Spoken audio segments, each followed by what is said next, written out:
जैसे DSSB PRT की आप तैयारी कर रहे थे, तो सबके मन में ये प्रश्न होता है कि हम कितने घंटे पढ़ें। अब मेरे को रिलैक्स ले तो रिलैक्स लो, इतना नहीं है कि पढ़ाई को बोझ नहीं बनाना है। तो आपका एग्जामिनेशन हॉल में जब आप प्रवेश किए थे या वहाँ पे एंटर किए थे, तो आपको कैसा फील हुआ था? ऐसे ही सॉल्व करो, ये समझो वहाँ एक एग्जाम दे रहे हो ना, तो ऐसे ही सॉल्व करो, वो ही होता है केवल।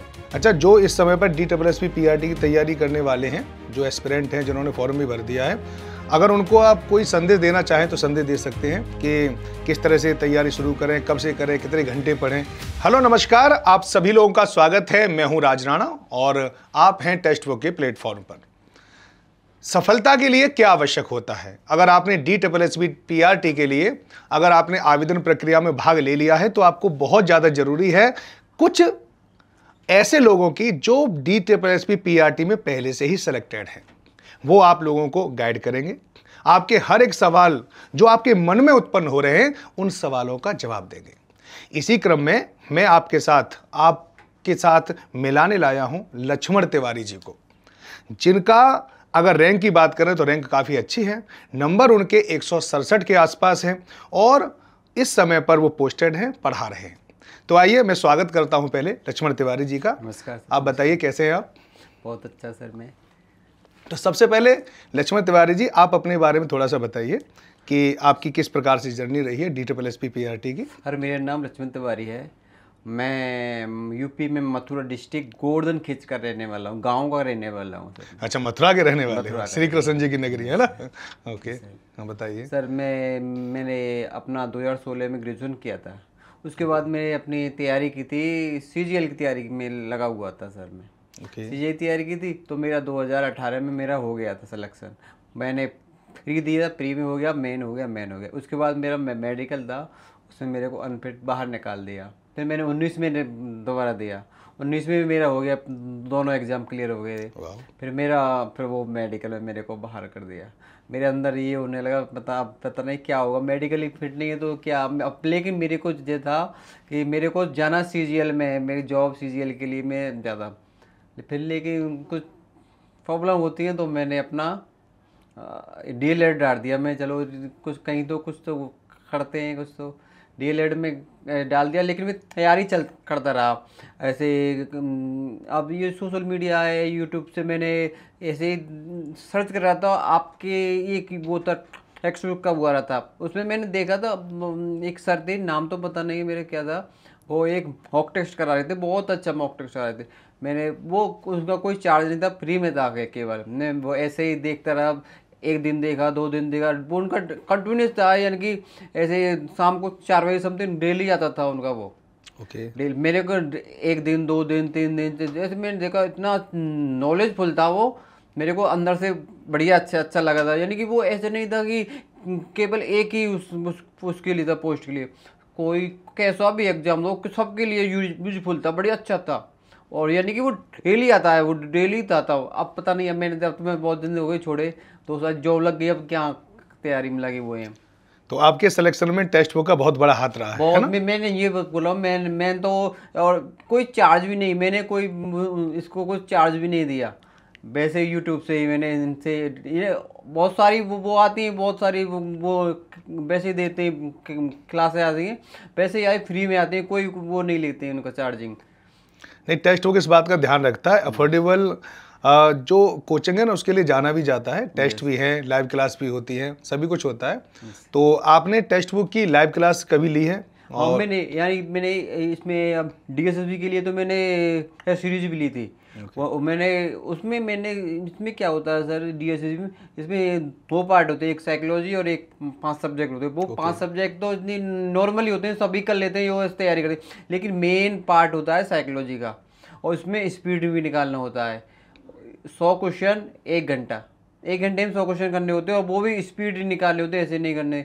और अब तुम जब तक टेस्ट सीरीज नहीं लगाओगे तो आपका बहुत नंबर का वो नहीं हो पाएगा सर। बिल्कुल। अच्छा, ये बताओ कि जैसे DSSB PRT की आप तैयारी कर रहे थे, तो सबके मन में ये प्रश्न होता है कि हम कितने घंटे पढ़ें। तो आप कितने घंटे लगभग पढ़ते थे? इसमें कुछ नहीं है, आपको कब तक अच्छा लग रहा है तब तक पढ़ो। आपका अंदर से मन कर रहा है ना, अब मेरे को रिलैक्स ले तो रिलैक्स लो, इतना नहीं है कि पढ़ाई को बोझ नहीं बनाना है, यानी अगर पढ़ने आए हो तो फिर पढ़ने लग जाओ, है ना, पढ़ने लग जाओ। ये नहीं सोचना चाहिए कि हमें क्या है यार, बहुत कुछ छोड़ना पड़ता है उसके और लिए। कोई टॉपिक पढ़ रहे हो उसको अंदर तक पढ़ो, आराम से पढ़ो, ऐसे अपने एंजॉय करते हुए पढ़ो। ऐसे नहीं कि वो बोझ है, ये इतना बड़ा सिलेबस है तो उसको कैसे पढ़ेंगे, ऐसे ये मत समझो ये बोझ है। बोझ नहीं है कुछ भी, आराम से एंजॉय करते हुए पढ़ते हैं लोग। अच्छा, DSSB की तैयारी करते समय आप लोगों को, जैसे आपको क्या लगा कि एक कोई भी नया बच्चा है, वो पढ़ने की वो अब चाहता है कि मैं तैयारी करूं, तो उसे किन किन चीज़ों पर ध्यान देना चाहिए? जैसे कि मॉक टेस्ट है, मॉक टेस्ट के अलावा टीचर की लाइव क्लास होती है, इसके अलावा अफोर्डेबल प्राइस भी होना चाहिए, ऐसा नहीं कि बहुत महंगा कोर्स हो, ऐसा भी नहीं। तो आपको क्या क्या ऐसी चीज़ लगती है कि बच्चा जो नया तैयारी करने आ जा रहा है तो उन्हें इन चीज़ों पे ध्यान देना चाहिए? नहीं, जो बच्चा स्टार्टिंग कर रहा है सर, उसको पहले तो कोई प्लेटफॉर्म देखना चाहिए, अपनी कोई कोचिंग देखनी चाहिए। बिना कोचिंग के नहीं हो पाता है सर। सेल्फ स्टडी करो, नहीं हो, ये अपने डाउट किससे कहाँ से सॉल्व करोगे? वो भी तो डाउट होंगे उनको। अब या तो ऑफलाइन ले लो या ऑनलाइन। अब तो ऑनलाइन, ऑफलाइन तो जाने की जरूरत ही नहीं, ऑनलाइन सभी कोर्स ऑनलाइन मिल रहे हैं, और घर बैठे अपना घर पे भी आराम से रहोगे, अपने बैठे आराम से।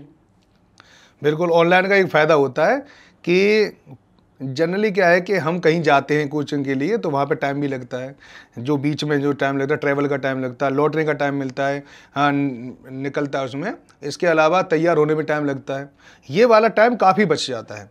अगर अब हम कहीं नौकरी भी कर रहे हो और उसके बाद अगर लाइव क्लास ले लें, उसके बाद भी सेलेक्ट हो सकते हैं, ये काफ़ी अच्छा हो गया ना सर। मेरा 2021 में उसमें हो गया था, उसमें रीट में हो गया। मैं 8 महीने जॉब करके आया हूँ रीट में, राजस्थान में।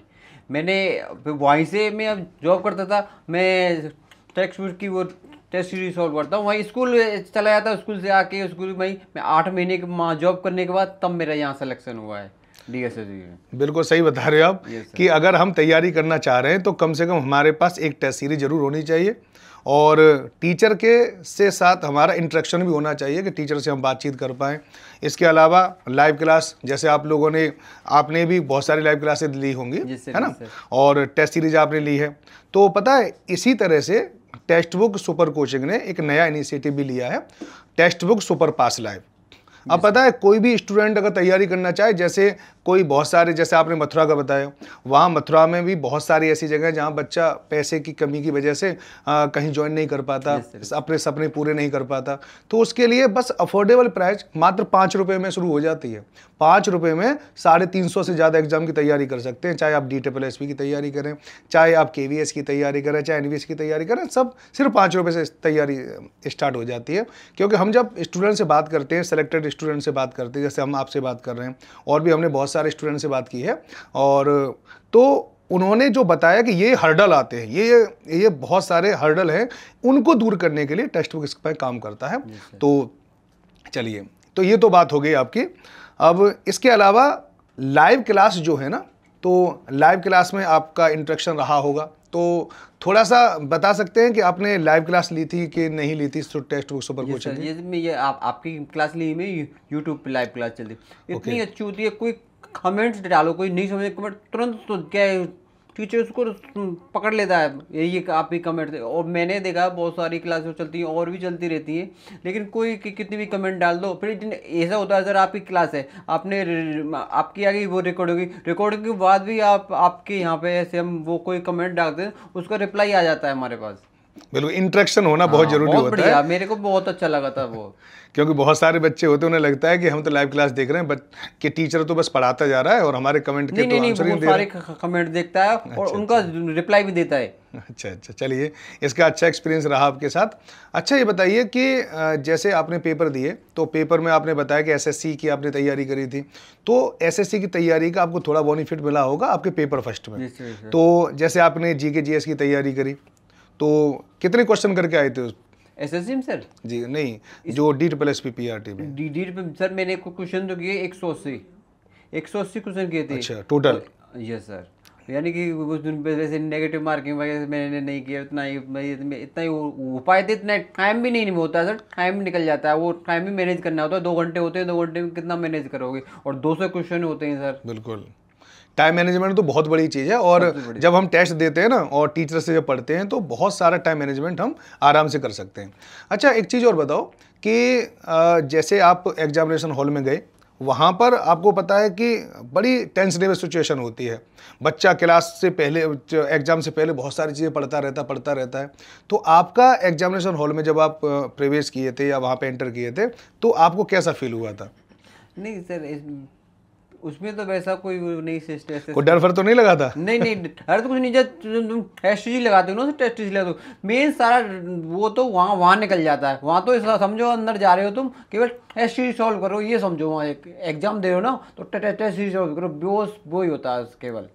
क्योंकि 2-4 प्रश्न जो है ना वो हम केवल हेजिटेशन की वजह से गलत करके आ जाते हैं, तो उसके लिए टेस्ट सीरीज आपके लिए बहुत ये मत समझो एग्जाम दे रहे, एग्जाम समझो ही मत उसको कि सॉल्व करते हैं। जब अपने घर पे बैठ के हम उसको टेस्ट ही लगाते हैं, सेम उसको वैसे ही दो उसको पेपर को केवल। बिल्कुल।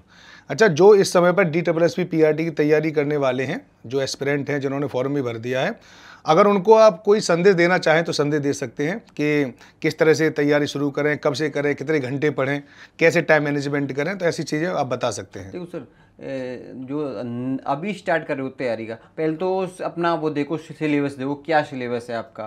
फिर जो टॉपिक है, एक भी टॉपिक छोड़ना नहीं है आपको, सारे टॉपिक कवर करने हैं। इससे क्या होता है सर, तुम सारा टॉपिक पढ़ो और सामने वाला एक आपका दूसरा बंदा है वो भी पढ़ रहा है सारे, आपने एक टॉपिक छोड़ दिया था, आपका एक क्वेश्चन 2 क्वेश्चन गया और वो उसने पढ़ लिया सामने वाले का, तो एक कंपटीशन है ये तो। इसमें ये तो इसलिए कोई टॉपिक नहीं छोड़ना है और सारा कवर करना है। और ये भी नहीं है मेरे को इससे भी लेना है, उससे भी लेना है, उससे उसकी PDF लेनी है, उसके नोट्स ले, ऐसे नहीं, एक लो और उसको बार बार रिवाइज करो। अरे बच्चा भटका में आ जाता है कि भटकना नहीं है, कम से कम भटकना नहीं है। अगर आपने एक जो चीज़ चूज कर ली है ना, तो वहीं पर ध्यान रखो, उन्हीं टीचर पर ध्यान रखो और लगातार पढ़ते जाओ, बस ये है। तो ये संदेश देना चाहते हैं कि कम से कम आप भटकना नहीं, कभी भी कैसी भी प्रॉब्लम आ जाए तो आप अपने टीचर के संपर्क में रहें, लगातार टेस्ट सीरीज लगाते रहें, इसके अलावा लाइव क्लास भी लेते रहें। तो एक लास्ट क्वेश्चन और मुझे बताइए कि जैसे टाइम मैनेजमेंट 200 क्वेश्चन, और यानी हमें टाइम मिलता है मात्र 120 मिनट का, सर बहुत कम समय होता है, 1 मिनट में दो क्वेश्चन। यानी कि ये क्या होता है, 2 पार्ट होते हैं, A और B। यानी ए पार्ट में आगे 5 सब्जेक्ट आते हैं। पहला हिंदी है, हिंदी, इंग्लिश, मैथ और रीजनिंग और GS वाला आता है, और एक में साइकोलॉजी होती है। तो साइकोलॉजी वाला लास्ट में खुलता है, पहले वो वाला खुलता है, वो पार्ट वाला। उसमें जो इतने स्पीड निकालो, सबसे पहले जो यानी कि आपका पार्ट खुलेगा वो 20 क्वेश्चन खुलेंगे ना सर, 20 क्वेश्चन, वो आपको कंप्लीट करने के बाद अगला तभी खुलेगा, वो उसको कंप्लीट कर दोगे। आपको आ रहा है तो यस, और नहीं आ रहा तो आगे बढ़ते चलो। अच्छा, इसमें तो नेगेटिव मार्किंग भी होती है, तो फिर बच्चा कैसे करेगा? हाँ, तभी तो ये आ रहा है तो हाँ या नहीं, तो नहीं छोड़ दो, आगे बढ़ो। आगे यानी कि आपने एक क्वेश्चन पे 2 मिनट लगा दी, लेकिन आप पे आगे वाला क्वेश्चन है और शॉर्ट है, वो आपका एक सेकंड में हो रहा है, तो उनको लो ना, उसको छोड़ो, क्यों देख रहे हो? बस एक सवाल करने में ऐसा नहीं कि ज्यादा टाइम लगा दो, 4-5 मिनट टाइम वेस्ट मत करो बिल्कुल। अगर इसके ये क्वेश्चन को आपने 1 मिनट दिया है तो 1 मिनट से ज्यादा 2 ही मत, छोड़ दो उसको, आगे बढ़ो, अपने आगे अगले क्वेश्चन देखो, उससे भी इजी क्वेश्चन मिलेगा आगे उसको। वो आपका ज्यादा वो ऐसा क्वेश्चन है छोटा वाला, और आगे मिलेगा, आगे जाओ, आगे बढ़ो। अच्छा, इस समय पर आप कहाँ पोस्टेड हैं? सर कहाँ पर आप इस समय कहाँ पढ़ा रहे हैं, कौन से स्कूल में पढ़ा रहे हैं? मैं सर RK आश्रम में। अच्छा, RK आश्रम, फुल मार्केट। तो कैसा एक्सपीरियंस है वहाँ का, माहौल कैसा है? माहौल बहुत अच्छा है सर, मेरे को लगा है यार DOE वाले हैं और NDMC वाले, मेरे को NDMC वाले स्कूल इतने अच्छे लगे बहुत। यानी कि मैं राजस्थान में पढ़ा के आया सर, राजस्थान के स्कूल तुम पता ऐसा ही माहौल है, गांव के स्कूल है, लेकिन यहाँ का स्कूल ये सब मॉडर्न स्कूल से लग रहे हैं मेरे। हमारे यूपी में अभी खोले ही नए मॉडर्न स्कूल, उनसे भी बेटर लगे ये सरकारी स्कूल है, वो भी, वो तो मॉडर्न है, ये सरकारी स्कूल इतना अच्छा माहौल है, बहुत अच्छा, बढ़िया बच्चे स्कूल है। बिल्कुल, राजधानी है वो भी भारत देश की, और तो इतने अच्छे स्कूल तो होंगे। और वेतन वगैरह टाइम पे मिलता है? कैसा फील हो रहा है इस समय पर DSSP में नौकरी करने के बाद? मेरा हुआ CGL में हुआ था, और वहाँ भी मेरे को 42 से का पे ग्रेड पे हुआ था, वहाँ नहीं हो पाया मेडिकल में मिला, यहाँ भी मेरा 42 पे ग्रेड पे। लेकिन वहाँ से मैं अब महसूस कर रहा हूँ मैं अच्छी जगह पे आ गया हूँ, बढ़िया जगह पे आ हूँ, अच्छा हूँ मैं, बढ़िया वहाँ से उसमें। और देखो इसमें क्या है, टीचर की जॉब है, एक स्टूडेंट को पढ़ाना, इतना अंदर से लगाव हो जाता है उस अच्छे से अपना एक फैमिली सी बन जाती है वहाँ, बिल्कुल सर। अब वैसे भी मथुरा से हैं, मथुरा के कृष्ण जी, जो कहा जाता है कि दुनिया में सबसे यानी सबके टीचर भी हैं, है ना। उनके बराबर जो ज्ञान है किसी के पास नहीं है, और आज भी गीता ज्ञान उन्होंने दिया है। आप उस नगरी के हैं और आप भी ज्ञान का इस समय पर प्रचार कर रहे हैं। तो आप मथुरा से आए और ग्रेटेस्ट टीचर की जगह है वहाँ पर, कृष्ण की जगह है। तो आप में सभी वीवर हैं जो भी इनको देख रहे हैं, तो इनसे प्रेरणा ले सकते हैं कि आप सोचिए कि एसएससी के पेपर में इन्होंने पेपर दिया, पेपर देने के बाद ये सेलेक्ट भी हुए, सेलेक्ट होने के बाद इनका मेडिकल में इनको अनफिट कर दिया गया। फिर भी इन्होंने इतनी मुश्किलों में भी, जबकि लोगों का पता दिल टूट जाता है, पता सपने टूट जाते हैं, उन्होंने कुछ भी करने का काम नहीं करता, उनका मन भी नहीं करता, उन्होंने उस समय पर देखा कि कौन सा रास्ता मेरे पास हो सकता है, तो डीएलएड कर लिया। उसके बाद इन्होंने DSSP PRT का एग्जाम दिया और उसमें सेलेक्ट हो गए और आज ये पढ़ा रहे हैं। और आपको बताया कि DSSP की नौकरी कितनी शानदार है, इन्होंने इसके बारे में भी आप लोगों को बताया। तो बहुत सारे इन्होंने आप लोगों को सजेशन भी दिए हैं, तो आप उन सजेशन का जरूर पालन करें। और ये पूरा यानी आप इनसे इंस्पायर हो सकते हैं, इनसे सीख सकते हैं और किस प्रकार से सिलेक्शन ले सकते हैं। टाइम मैनेजमेंट भी आप ध्यान रखें, बाकी हर बात आप ध्यान रख सकते हैं इनकी। तो बहुत बहुत धन्यवाद आपका नश्मत तिवारी जी, और बेस्ट विशेष। अगर आपने और भी कोई सपना देख रखा है तो वो सपना भी आपका पूरा हो जाए। तो टेक्स्ट बुक और हमारे संपूर्ण परिवार की तरफ से आपके लिए बहुत ही शानदार एक गिफ्ट हैम्पर है, और थैंक यू सर, धन्यवाद।